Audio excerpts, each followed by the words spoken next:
एजाज सैयद हमारे नुमाइंदा खुसूसी हमें बताएंगे, हम इस्लामाबाद की हालत भी जानेंगे और मुज़ाकरात पे पेशरफ्त पे भी बात करेंगे। हम बात करेंगे, पहले जरा इस्लामाबाद की हालात हम कर लेते हैं। वाकई एजाज इस्लामाबाद में बड़ा ही जो हमें रिपोर्ट्स मिल रही हैं बड़ा मुश्किल हुआ है। कोई एक ब्लॉकेड जो है वो तो इस्लामाबाद में भी हुआ है, तो रोज़मर्रा की जो चीज़ें हैं, कमोडिटीज़ हैं, वो नहीं पहुंच रही लोगों तक। इज दैट सो?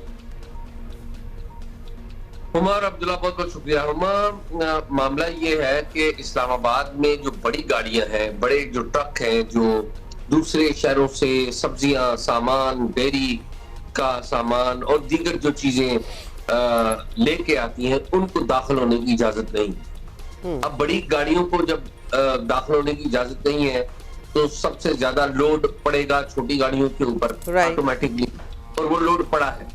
तो जब छोटी गाड़ियों पर लोड पड़ता है तो इसका मतलब है कि जो फ्रेट रेट है उसमें इजाफा हो जाता है। यानी कि बड़ी गाड़ी अगर एक आती है तो छोटी 2 या 3 आती है, तो जो फ्रेट रेट ज्यादा होगा पड़ेगा तो फिर ताजर उसी एतबार से अशियाए खुर्दोनोश की जो कीमतें हैं उनमें भी इजाफा करेंगे।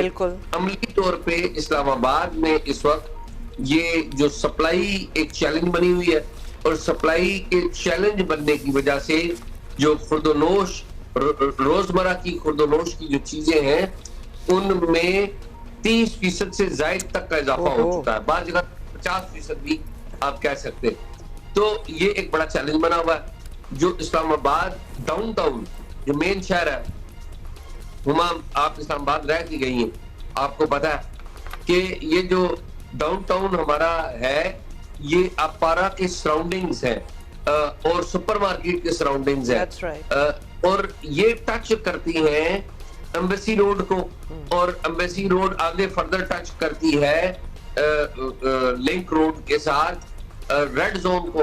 तो रेड जोन में अमली तौर पर किसी का जो दाखला है आम आदमी का वो खत्म हो चुका हुआ है। वहां पर सिर्फ मखसूस लोग ही आ सकते हैं, और आपको ये भी पता है कि रेड जोन में मौजूद जो सरकारी दफातर हैं उनको बंद कर दिया गया और वर्क फ्रॉम होम कह दिया गया है उनको। अच्छा, ये बड़ा चैलेंजिंग हो रहा है दिन ब दिन, लेकिन and a part of it is also understandable, fine, मान लिया, लेकिन इज आल्सो अ क्वेश्चन ना। एब्सोल्युटली, मतलब ये कब तक चलेगा? क्योंकि अगर तो हम बैठे हुए हैं ट्रंप के आसरे पे कि वो सदर फैसला करेंगे, और फिर ईरान भी, मतलब उन दोनों की तो आपस में लगी रहेगी, हम कब तक शहर बंद करके बैठे रहेंगे? या हमारा क्या प्लान बी है? क्या हम जुज़वी तौर पर इंतजामिया से कोई बात हुई हो, वजारत दाखिला से कोई बात हुई हो, इस्लामाबाद पुलिस से कोई बात हुई हो, कोई ऐसा प्लान अब ज़ेरे गौर है कि, या फिर हम वीकेंड के बाद एक्सपेक्ट करें कि हाँ कुछ खुलना शुरू हो जाएगा, या फिर इस सर्कल को टाइट कर दिया जाए, जिस चीज को उन्होंने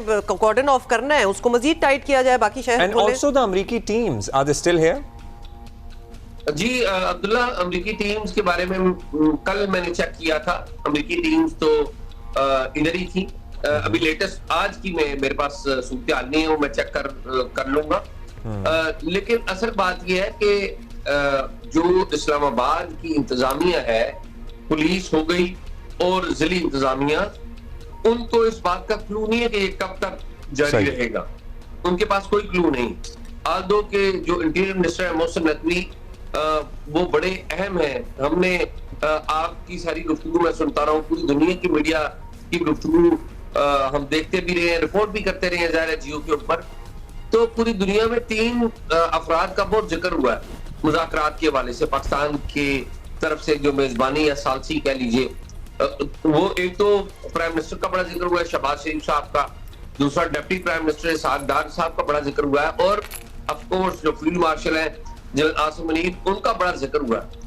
लेकिन 1-2 शख्सियात ऐसी हैं जिनका जिक्र नहीं हुआ। उनमें से एक का जिक्र मैं करूंगा, दूसरी का जिक्र नहीं करूंगा, वो फिर कभी सही। वो है मोहसिन नकवी जो कि वजीर दाखिला है। अब मोहसिन नकवी सिर्फ वजीर दाखिला नहीं है, आपको पता है ये फील्ड मार्शल आसिम मुनीर के भी बड़ा कॉन्फिडेंस एंजॉय करते हैं, और शहबाज शरीफ की कैबिनेट में है। लेकिन असल बात यह है कि ये जो इंटरनल मामलात हैं उसके भी इंचार्ज हैं, पाकिस्तान की जो इंटरनल लॉ एंड ऑर्डर है उसके भी इंचार्ज हैं, और इस्लामाबाद में जो कुछ हो रहा है, इस्लामाबाद के शहरियों को जो कुछ गुजरना पड़ रहा है, तो वो भी उसके इंचार्ज है। और इस सब में असल जो चैलेंज है ना वो ये है कि एक तो इस्लामाबाद का एक एरिया आपने बंद किया हुआ है, दूसरा इस्लामाबाद शहर में इतने ज्यादा आपने नाके लगाए हुए कि पेट्रोल जाया हो रहा है। एक गरीब आदमी जो 200 रुपए का या 400 रुपए का या 1 लीटर 2 लीटर पेट्रोल डलवाता है मोटरसाइकिल के अंदर, वो उसके बहुत ज्यादा पेट्रोल तो जाया होता है नाकों के अंदर। और अभी तक मुज़ाकरात के बारे में कोई क्लू नहीं है।